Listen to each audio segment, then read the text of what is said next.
आज हम इस बात के ऊपर जिक्र करेंगे कि यदि आप अपने बच्चे को जवाहर नवोदय विद्यालय में पढ़ाते हैं तो आपका कितना खर्चा आता है। ये प्रश्न अक्सर लोग पूछते हैं कि वहाँ पर क्या खर्चा आता है। मैं आपको बता दूं कि जवाहर नवोदय विद्यालय में एडमिशन, रजिस्ट्रेशन या किसी अन्य प्रकार से के रूप में कोई भी फीस नहीं ली जाती है। आपके बच्चे की पढ़ाई वहाँ पूर्णतः मुफ्त होती है। यहाँ तक कि जो सुविधाएं हैं जैसे कॉपी, किताब, बस्ता, जूते, चप्पल, यूनिफॉर्म और खाना, रहना, सुविधाएं, मेडिकल ट्रीटमेंट, ये सब मुफ्त में दिया जाता है। कक्षा 8 के बाद यानी कक्षा 9 से 12 तक एक फीस होती है जिसे VVN कहते हैं, विद्यालय विकास निधि।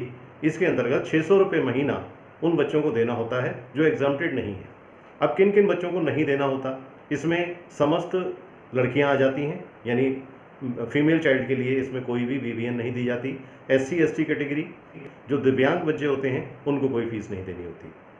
इस तरह से ये सब कैटेगरी एग्जम्प्टेड कैटेगरी होती हैं, इनको VVN नहीं देनी होती।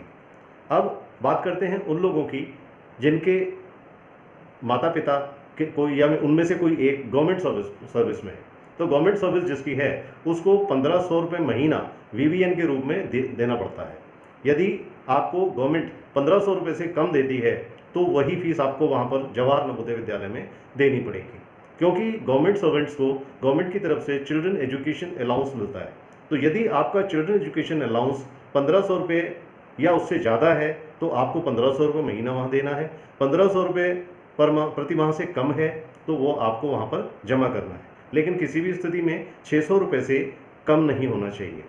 तो ये है फीस की स्थिति। वहाँ पर आपको अन्य कोई भी खर्चा वहाँ पर नहीं देना होता है। यदि कोई एग्ज़ाम, कोई वहाँ का लोकल एग्ज़ाम होता है, वो भी वही स्कूल ही वहन करता है। इसलिए आपके बच्चे की निःशुल्क पढ़ाई होती है और बहुत क्वालिटी की पढ़ाई होती है। आपको पता ही है कि नवोदय विद्यालय का रिजल्ट हिंदुस्तान में टॉप मोस्ट रिजल्ट आता है।